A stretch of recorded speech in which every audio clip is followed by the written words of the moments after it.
Good morning, everyone. At least good morning in Boston time. It's still morning here. My name's Scott Leland, and I'm the Executive Director of the Mosavar Rahmani Center for Business and Government at Harvard Kennedy School. I'm sitting in front of a virtual background of the Harvard campus.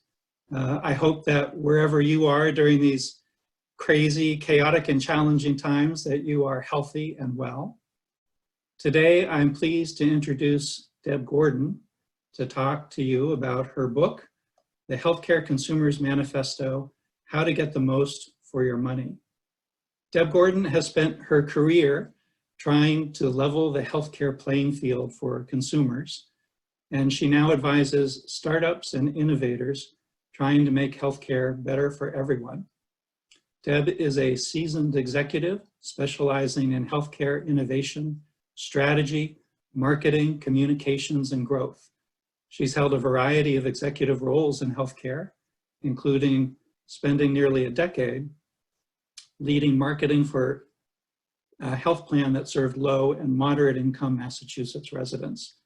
In 2017, after the acquisition of a health technology turnaround that she led, Deb became a senior fellow here at the Harvard Kennedy School's Mosavar Rahmani Center for Business and Government.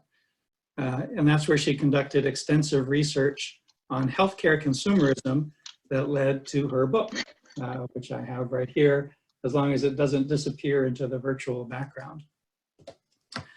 So before I turn it over to Deb Gordon, just a quick word on today's format. Deb has slides, which she's going to present. If you have a question, please click the Q&A button at the bottom of your screen. You could also raise your hand and we'll give you a chance to ask your question live. But the Q&A is probably the preferred format. So Deb, thank you very much for giving this talk today.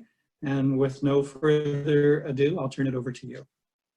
Thank you so much, Scott, and thanks for any of you who are either watching it live or watching it later.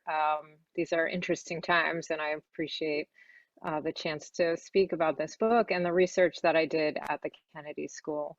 So now Scott trusts me to share my screen, so I think I'll go ahead and do that, and you can all tell me if I've done it correctly. Can you see my screen?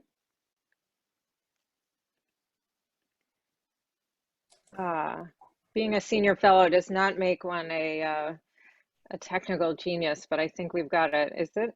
Yes, your screen, okay. You're all good. Thank you.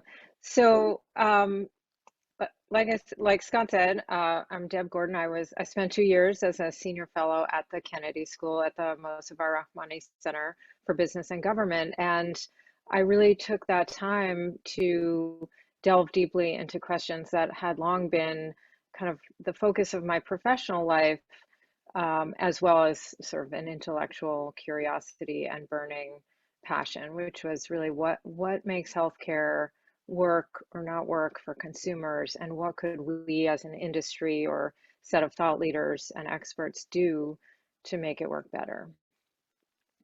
So I owe this book to the Kennedy School. Okay, so I started with this burning question, like, why is healthcare not like any other market? And it sounds like such an obvious question, and some of the answers to this question are obvious, but I wanted to go deeper into sort of why don't Americans shop for healthcare? We're such good shoppers as a group. We're pretty darn good at shopping. Why don't we apply those sort of consumerism skills or strategies to our healthcare lives? And when I first got to the Kennedy School, actually, Larry Summers said to me, is that a good thing? Would that be a good thing? And I was like, actually, it's a really good question. I don't know. I was trying to ask and answer a more modest question, which is just simply, why doesn't it work the way we think it should, based on the changes in financial incentives that push more costs and financial responsibility onto individuals? So I don't think I ever answered his question, and I'm not going to today either. So let me set the expectations.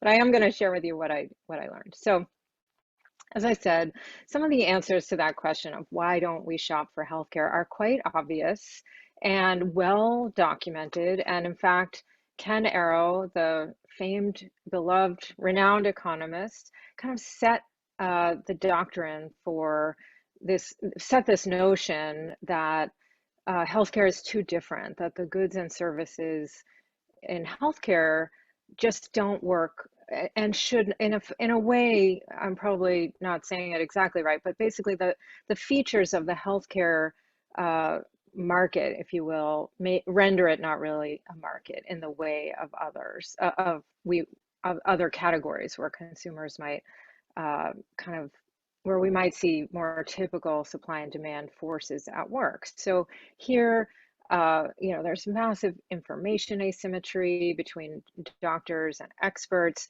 and the patients. There's power asymmetry in that same relationship. There's complexity and overload, and patients arrive in the system typically in a vulnerable state, afraid or sick or scared of what might happen. There's also, a whole industry and sub-industries and, just so much money and financial incentives set in this, benefiting from the status quo, which leads to a lot of inertia in service to protecting that status quo. So there are just a lot of reasons why Kenneth Arrow was right. On the other hand, he sort of set this doctrine in the 1960s, and it has really held for such a long time. And I think in some cases, it is it may be an excuse or a sort of easy answer, like that's how it is because that's how it is. And I personally felt like it's just time to re-ask or relook at some of these questions. Consumers have not been the focus, not surprisingly. So for all those reasons, it's hard to think of healthcare as a traditional market in which consumers make rational financial decisions.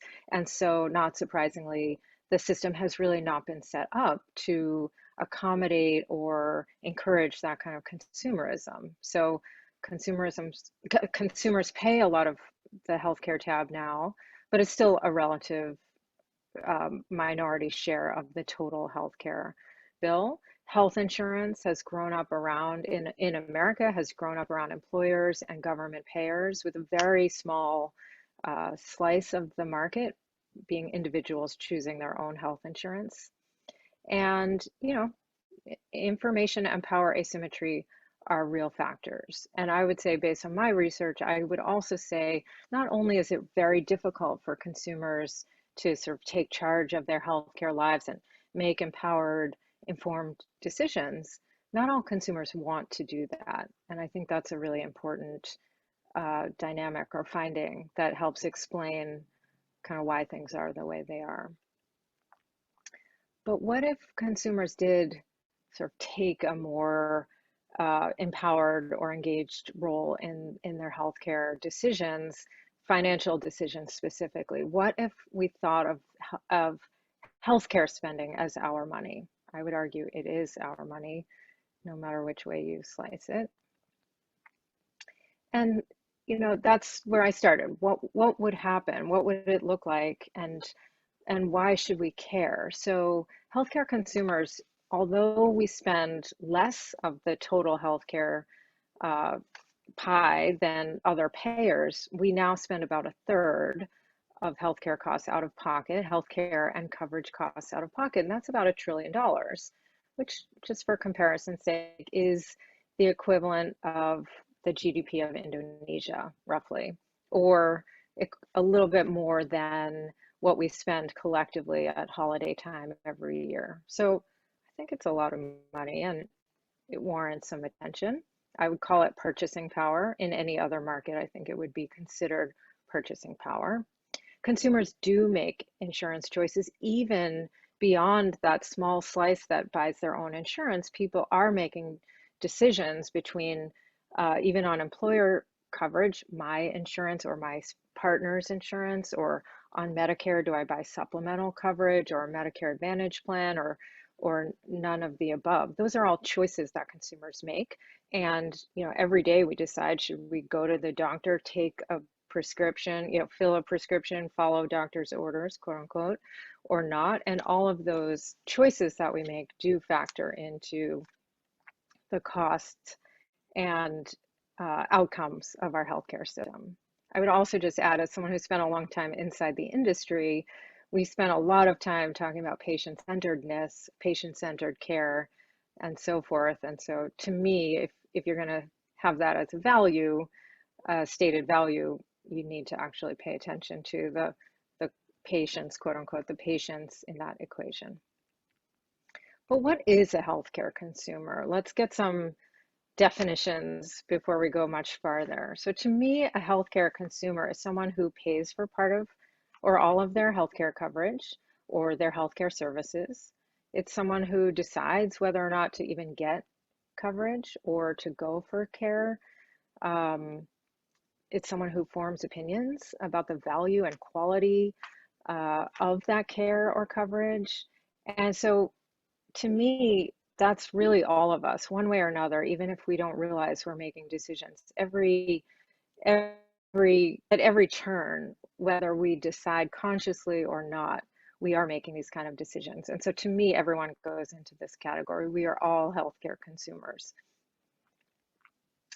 I learned in my research that there are different kinds of healthcare consumers, and that should not be surprising to anyone who's ever segmented any other market. There are folks who, these are just some of the characters that I think I identified in the deep consumer research that I did. There were folks who just sort of wanted someone else to decide for them. They trusted the system, either that was positive, I really believe in professionals and I have high regard for people who know more than me, or they were,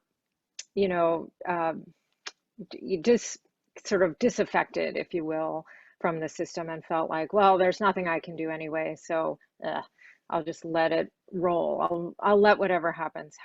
And then on the other side, there were also, very positive and negative reasons to feel engaged. So some people felt like they could do better. They could always find a better price or a more efficient way to get what they needed. Those would be value seekers and negotiators.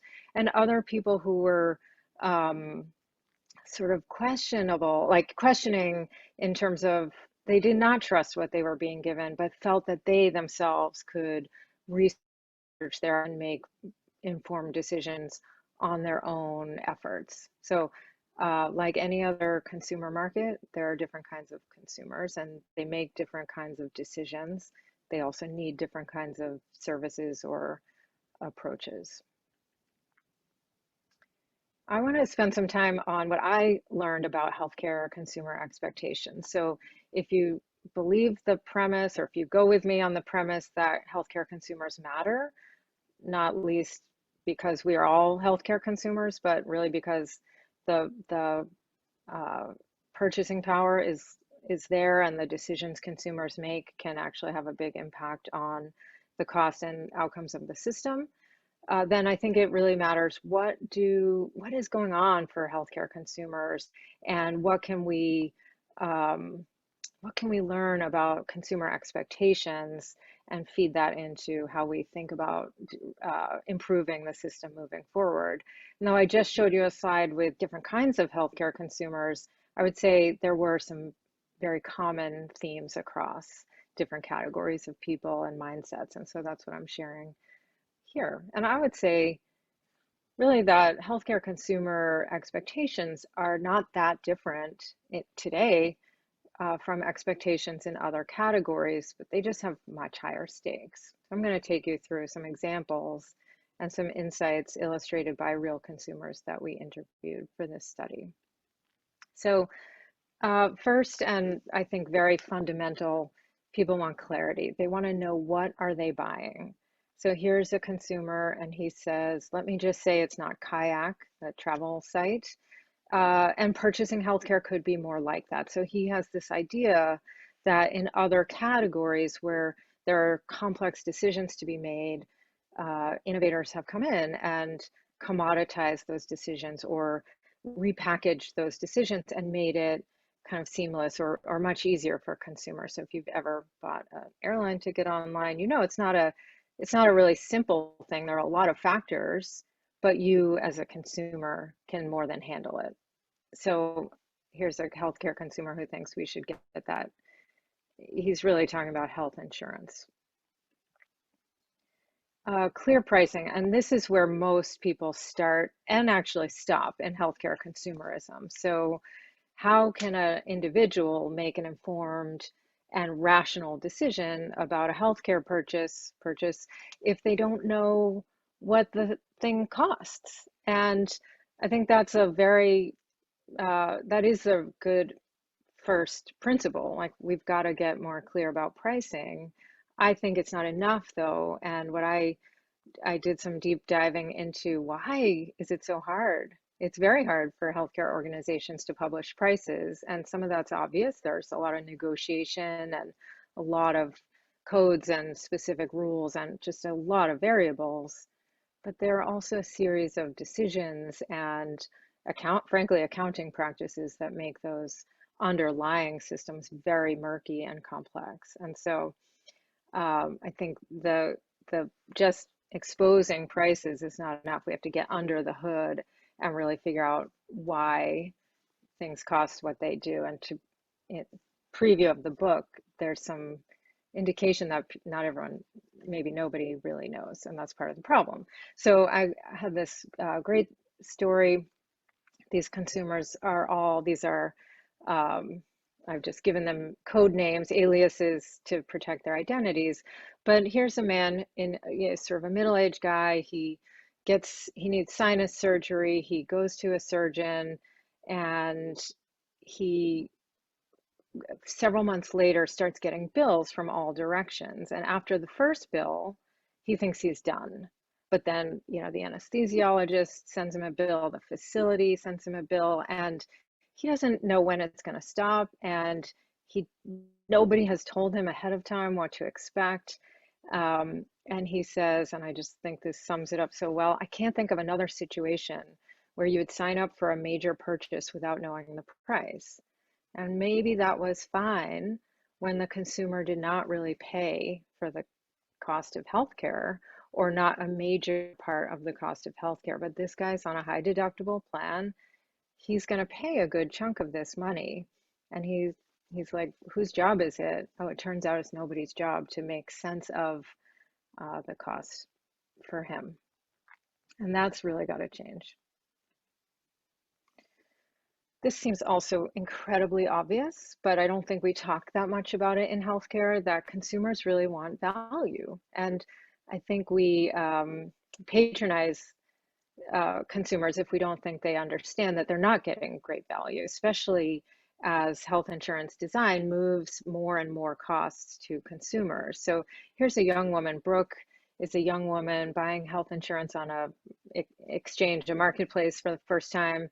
And she has figured out how to toggle and sort of change the variables to see what different plans are available. And she realizes that for someone like her in her 20s, who doesn't need a lot of healthcare services at all, she has found that she could wind up buying a health insurance plan with a relatively high monthly premium for someone in that category, age category, and a very high deductible. And she says, she's like, who would purchase this plan? So here's someone who admittedly has no knowledge of health insurance whatsoever. And she has figured out that there are these low value plans on the market, and she can't understand why anyone would buy something like that. And I can't understand why any health insurer would offer such a plan like that. I mean, I probably could explain it, but the point is, if you take the consumer's perspective, there would be no reason to offer kind of a low value plan.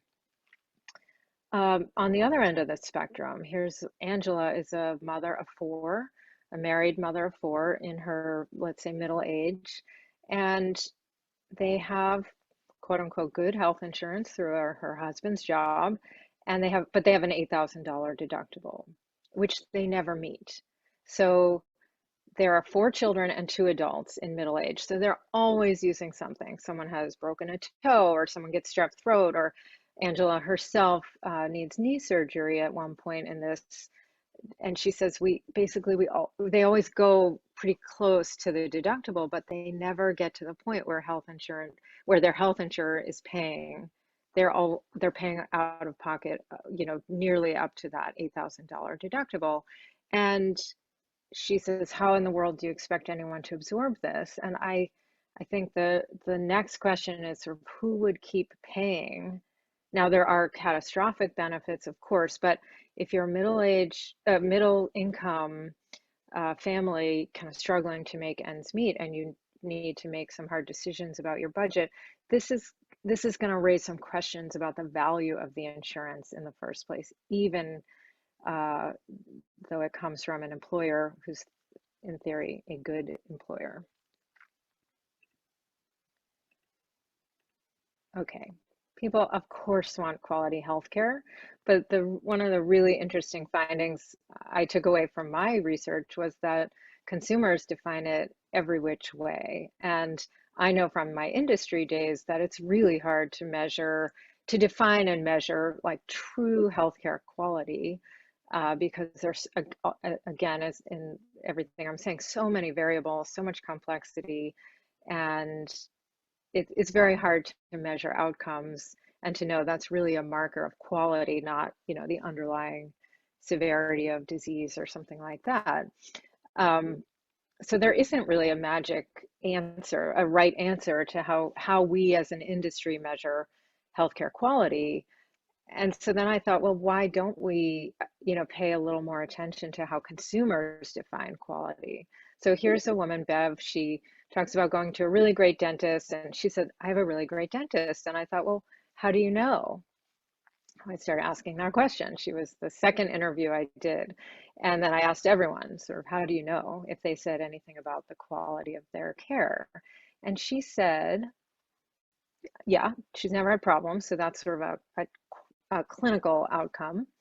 And then she goes on to say the vibe is good. The dentist has a good relationship with his staff, and the people who work for him seem happy. And I can tell you with very strong confidence that there's not any official industry measure of healthcare quality that looks at the workplace or the work environment or the satisfaction of employees. And so I thought that was really interesting. I'm not saying we should abandon outcomes measures or efforts to get as close to outcomes measures as possible, but these are as good as any to add on to the mix of sort of what makes for high quality healthcare, in my opinion. Consumers want, attention isn't quite the right word, but consumers want to be heard.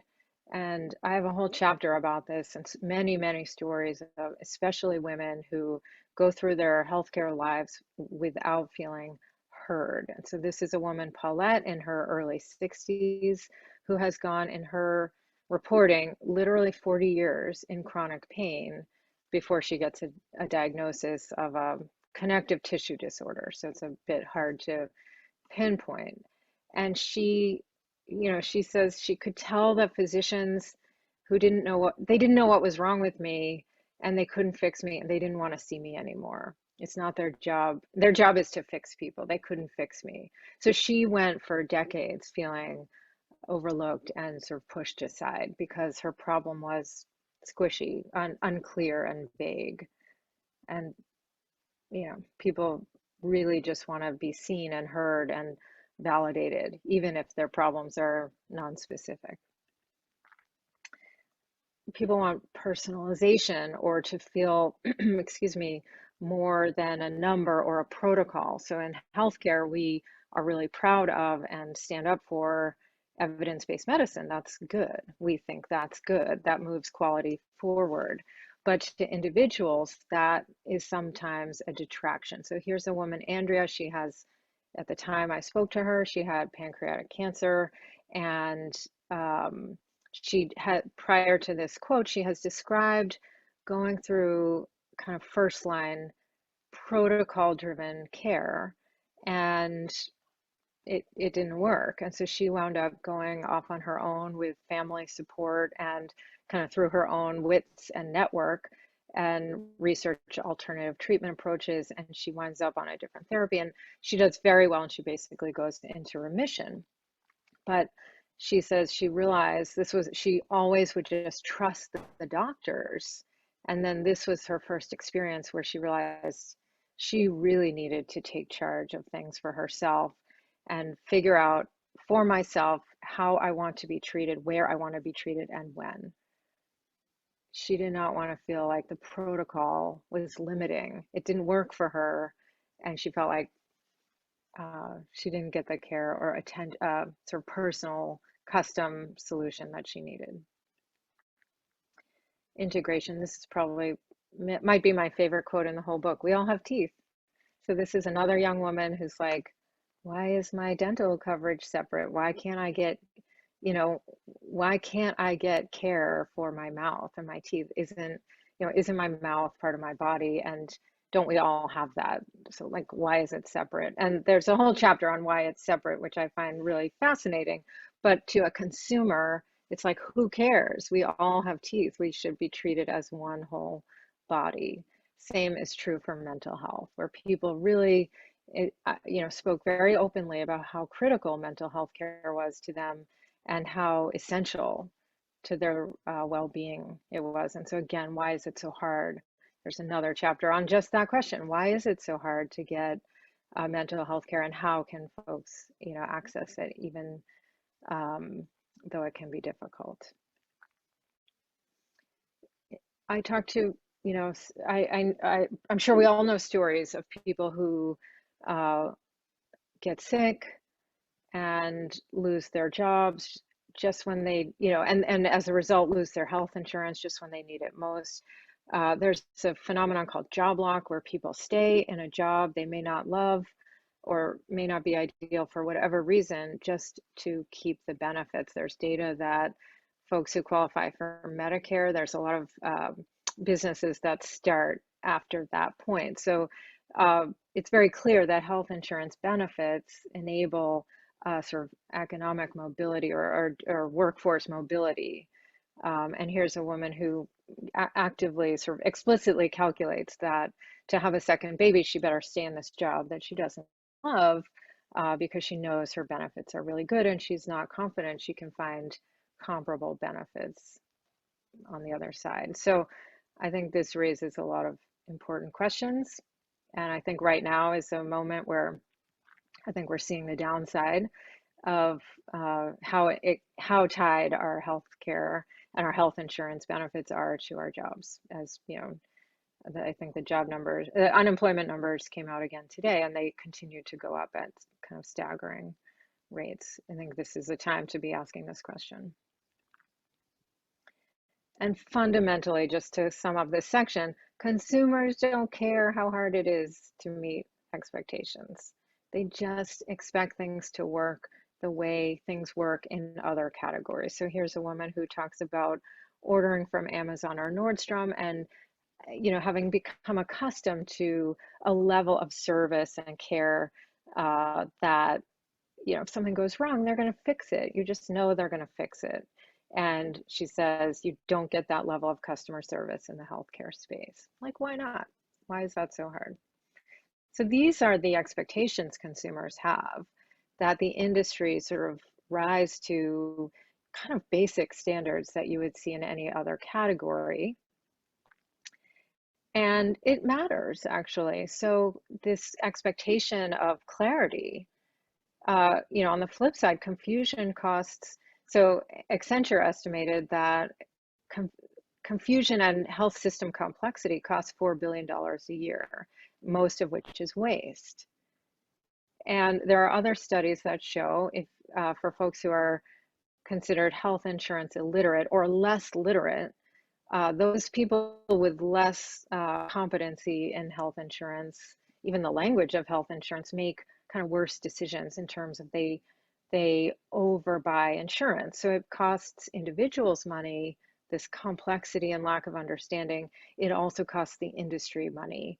And so I put this on my running list in my mind where I like to say, and this is why healthcare costs so much, this is part of why, the complexity. So if healthcare organizations, health plans, hospitals, and so forth could simplify the products and the rules and the policies, if we could think of, the example of Kayak, a travel site, which takes a very complex system and boils it down into something a consumer can interact with and decide, make perfectly fine decisions on. It's not exactly the same, I understand that, but we could borrow from those models. The other thing is the language. I had people actually say, I think they make it confusing on purpose, so we don't really know what we're buying and we buy more. So, there's not a lot of faith or trust in health insurers, and I think simplifying and improving the clarity could go a long way there. Pricing. So it's obvious to me that this has to be addressed, but there's a business rationale or an industry rationale to do it. So consumers, there's this great survey, a national survey, which shows consumers really want to discuss costs. They want to know the costs of their care before they go get it, but rarely get to. So something like 70% of people think it's a good idea to talk about costs with their doctor, and something like 28% have ever done so. The upside, when people do figure out the costs and go looking for those costs or are able to find them, that I think it's that same study and others show that comparison shoppers tend to choose lower cost options. And there's a whole body of literature on shared decision making, which is where the patient or the consumer is brought into the sort of clinical decision making. And that not all of that data is really clear cut, but there is an indication that when you involve consumers, they choose lower cost, less invasive healthcare services, and it improves their overall satisfaction with the system. But what the industry cares about is cost. So let's say that involving consumers and engaging consumers in these decisions, including price, makes for better value overall.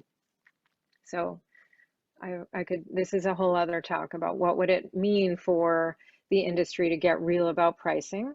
It involves not just saying like how hard it is, but making some different decisions about why things cost the way what they cost, and then how to communicate some new approaches more clearly.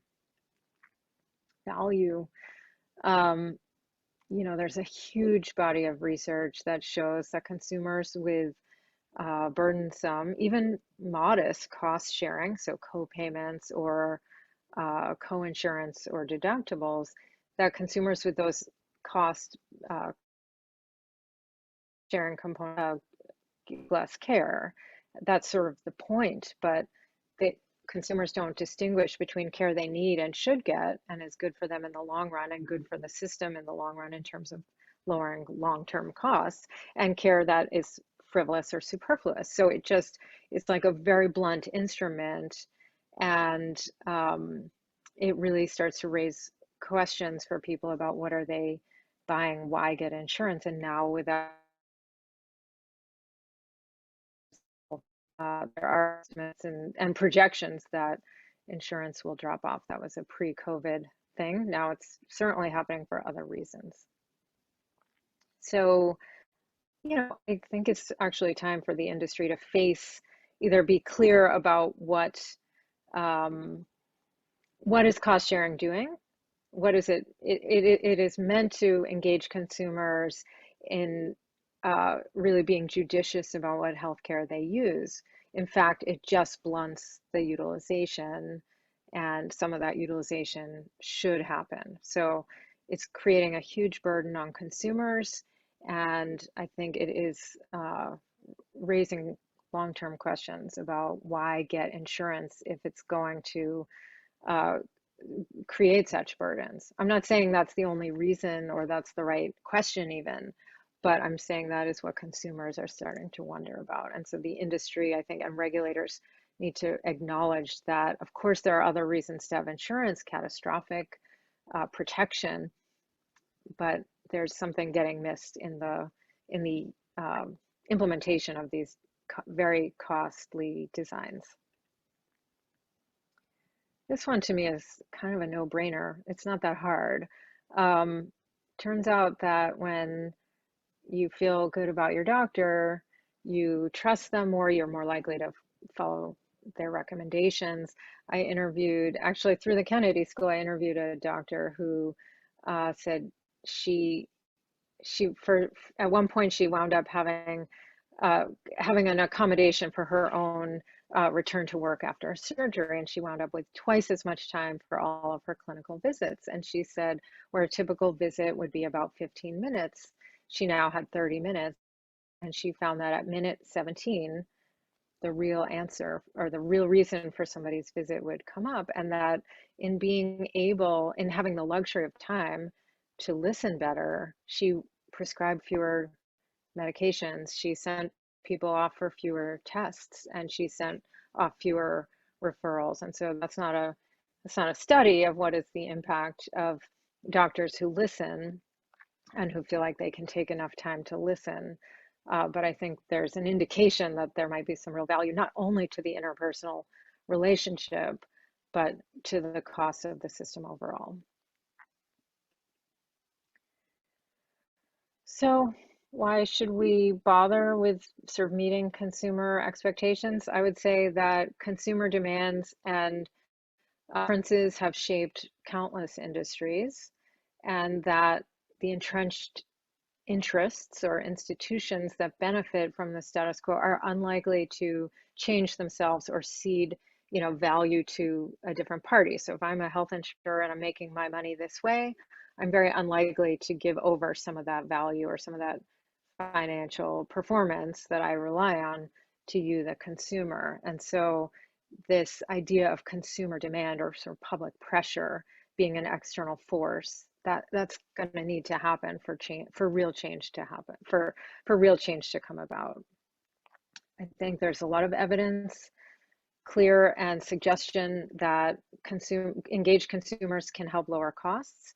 And if we're going to kind of rally that engagement, it really needs to be informed by consumers' own preferences and needs to be on consumers' own terms. So that's what I want to say. I thank you for your time. I'll just say this is the book, as Scott held up at the beginning. Thank you for that. It's available wherever you'd buy a book, and it's also limited supply signed copies are available on my website. But Scott, I don't know if we have questions or how much time we have to discuss the topic. Great. Thank you very much, Deb. That was wonderful. I'll remind folks, if you do have questions, please go ahead and use the Q&A at the bottom. I would like to just start it off, though, by saying you've laid out a very compelling case for our expectations. And I certainly want clarity and value and good pricing and transparency and service. What can I, as a consumer, do to get this value that you're convincing us that we all need, and to spur the kind of changes that you've been talking about? Well, I think the very first thing is a mindset shift, and that consumers really need to, I said this at the beginning, consumers really need to think of healthcare spending as our own money. Whether we are literally paying out of pocket or we're paying taxes for, for a public benefit, or if we are employed and our health benefits are part of our compensation package. That's how your employer thinks about it. So you might as well realize that that's part of how they're paying you, is through health insurance benefits, if that's how you get your healthcare. So I think from that mindset of realizing it's your money, is there any other category or bucket of spending that you would have where you just sort of are like, well, I have no power whatsoever, or I can't do anything about it? No, you probably, when big ticket items come through, you probably research them, ask questions, look around for alternatives. If it's a pain point, ask your helpers. Like in this case, if you have, a doctor can actually help you determine, are there alternatives? What happens if you don't get this care that they're recommending? Or is there a cheaper alternative or a way to pay for this really important thing? And so I would say it is those behaviors that stem from believing that you are paying, that you have a financial stake, even in part, for your healthcare expenses. And then ask questions, expect value, look for alternatives, negotiate. I have a whole chapter on negotiating, which doesn't always work, but sometimes does. And most people just don't even think about it, don't even think it's possible, don't even think to try. Thank you. Two questions that have come in. We're approaching the end of time, so I'm going to ask them both, and you can comment as you like. First is, when consumers pay for services, maybe because they don't have insurance, they pay full price, whereas insurance oftentimes has a very significant negotiated discount. What do you think about legislating for consumer payers that they should get the lowest negotiated price offered for anyone, to anyone, for a particular provider or service? That's the first question. The second question is, what changes in healthcare do you believe will come out of the pandemic? So I think that's, first of all, I want to question the premise. So in theory, yes, insurance companies negotiate lower rates, and that's what you're paying for. But in fact, I heard from consumers who there's one person we interviewed in particular who would always say, what if I pay cash? Is it cheaper? And actually multiple people understand or come to understand that they could sometimes get actually a lower price paying out of pocket. So it should, and logic dictates that it's cheaper to go through insurance, that insurance is getting the better rate, but it's not always true. So I think first, question that assumption. And one bit of advice for folks who pay out of pocket is always to ask, is there, or even if you have insurance, is it cheaper or more expensive? Which way is it? Because sometimes it's actually cheaper out of pocket. In terms of legislating, the consumers get the lowest negotiated rate, I mean, I think that's a great idea. I'm pretty sure insurance companies will argue that, fight that very heavily, because as I've tried to indicate, I think they are in a fight for whether they realize it or agree with me or not. That's a different question, but I think they're in a fight for relevance and long-term survival, because the value to consumers has so severely eroded that they won't necessarily, they're going to have to actually demonstrate their value. And I think if this is not a reason not to push for that kind of legislation, but I think there'd be major force against it. I think there are other ways too, like market-driven business arguments for both doctors, hospitals, and insurers to rationalize and simplify and sort of manage the cost. So I have a running list, I said in my head, of, well, this is why healthcare costs too much. There are a lot of reasons why healthcare is so expensive. Some of them are real and necessary, and some of them are just stupid and wasteful. So I think that, yes, there are regulations that we could push for, and that might work. But I think we could do even better, is what I want to say. And the second question was about the pandemic. What changes in healthcare do you expect that will come out of the pandemic? Yeah, I think first of all, I think this raising a big kind of chipping away at, or raising a big question about this tie between insurance and employment. What is it, like almost 30 million people are formally have signed up for unemployment. And I think that, that's leaving people exposed to healthcare costs at a time when they actually are at greater risk of needing healthcare services. So I think it's going to be really hard to just go back to the way things were without really addressing this need to provide a more thorough or comprehensive safety net outside of the employment system. So I think that's one. I also think it's really interesting. I've been in a conversation with someone who's pointed out that this is really elevated the role of the individual. So staying home and wearing a mask and washing our hands, these are individual actions and individual decisions, and they are the most powerful weapons we have right now. Certain to contain the spread and manage the scale of this crisis. And so I think, I don't know what that means for the future, but I do think all of a sudden, maybe we can start to realize how much power and contribution each one of us has to make to the overall health and healthcare system in a way we've never really thought about before. Okay, we are out of time. So with that, I'm going to say thank you very much, Deb Gordon, author of the Healthcare Consumers Manifesto. And thanks to all of you who joined us for this.